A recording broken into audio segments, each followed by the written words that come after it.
நாளைக்கான வீடியோக்குரிய ப்ரோமோ வந்திருக்கு. ப்ரோமோக்குள்ளே போகிறதுக்கு முன்னாடி நம்ம சேனலை சப்ஸ்கிரைப் பண்ணிவிடுங்க. நீங்கள் கார்த்திக் ராஜாவோட ஃபேன் அப்படின்னா மறக்காமல் அந்த லைக் பட்டனை தட்டி விட்டுருங்க. ப்ரோமோ வந்துட்டு நல்லாவே இருக்குங்க.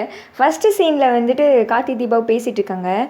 கார்த்தி வந்துட்டு மனசுக்குள்ளே நினைக்கிறாரு, ஐயோ நம்ம என்ன பண்ணாலும் சரி, பல்லவியை பற்றி எந்த ஒரு டிசிஷன் எடுத்தாலும் சரி, அதை தீபாக்கிட்ட ஷேர் பண்ணிட்டு தான் நம்ம எதனாலும் பண்ணுவோம். இப்போ வந்துட்டு இந்த பிளானை கூட தீபாக்கிட்ட சொல்லாமல் இருக்கிறது ஒரு மாதிரி உறுத்தலாக இருக்கே, சொல்லிடலாமா அப்படின்னு சொல்லிட்டு நினைக்க, வேணாம் நம்ம எல்லாத்தையும் சக்ஸஸ்ஃபுல்லாக முடிச்சுட்டு வந்து தீபாக்கிட்ட ஷேர் பண்ணுவோம். ஏன்னா நம்மளோட அண்ணி இருக்காங்களே ஐஸ்வர்யா, அவங்க எங்கேருந்து இந்த வீட்டில் பார்க்காங்கன்னே தெரியாது. அந்த பிளான் மாதிரி இது சொதப்பிடும். அங்கே போய் பார்த்துட்டு அதுக்கடுத்து நம்ம தீபாக்கிட்ட பேசிக்கலாம் அப்படின்னு சொல்லிட்டு, ஒன்றும் இல்லைங்க நான் போயிட்டு வரேன் வந்து சொல்கிறேன் அப்படின்னு சொல்லிட்டு கிளம்புறாங்க. சார் ஒரு நிமிஷம் இருங்க அப்படின்னு சொல்லிட்டு தீபா பூஜை ரூமுக்கு போய் பூஜைலாம் பண்ணிவிட்டு திருநீர்லாம் வச்சு, கடவுளே கார்த்திக் சார் வேணுனது எதுவுமோ அவருக்கு அது மாதிரி வந்துட்டு நடக்கணும், அவரோட பிளான் வந்துட்டு நல்லபடியாக முடியணும் அப்படின்னு சொல்லிட்டு வேண்டி அமுச்சு விடுறாங்க. கார்த்திக் போனதுக்கப்புறம் தீபாவும் நம்மளும் இப்போ இந்த டயத்தில் வெளியில் போகிறது தான் சரி அப்படின்னு சொல்லிட்டு அந்த வந்துட்டு ஆசிரமத்துக்கு தான் போகிறாங்க. அங்கே போனால் தீபாக்காக எல்லாருமே வெயிட் பண்ணிட்டு இருக்காங்க. ஆட்டோலேருந்து இறங்கினதுமே அந்த குழந்தைங்கள பொக்கையோட வச்சுட்டு இருக்கிறத பார்த்ததுமே தீபாக்கு ரொம்ப சந்தோஷமாக இருக்குது.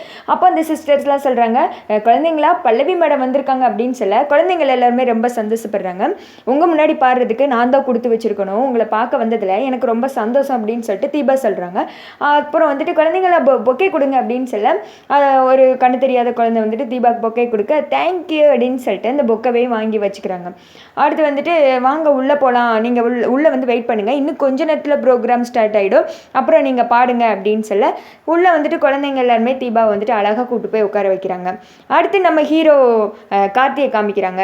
கார்லேருந்து வந்து இறங்க மழை வந்துடுது. கொடையை பிடிச்சிட்டு அவர் வந்துட்டு உள்ளே வர்றதுக்காக வர்றாங்க. ப்ரோக்ராமுக்கு எல்லாமே ரெடி ஆகிட்டு இருக்க தீபா உள்ளே உட்காந்துருக்கிற மாதிரி காமிச்சிட்ருக்காங்க. கார்த்தி போய் வெளியில் நின்று உள்ளே வந்துட்டு பார்க்குற மாதிரி காமிச்சிட்ருக்காங்க.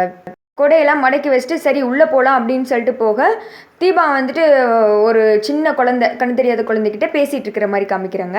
2 பேர் பார்ப்பாங்களா இல்லையான்னு சொல்லிட்டு நாளைக்கு தான் தெரியும். அதோட பார்த்தீங்கன்னா ப்ரோமோ முடிஞ்சிருது.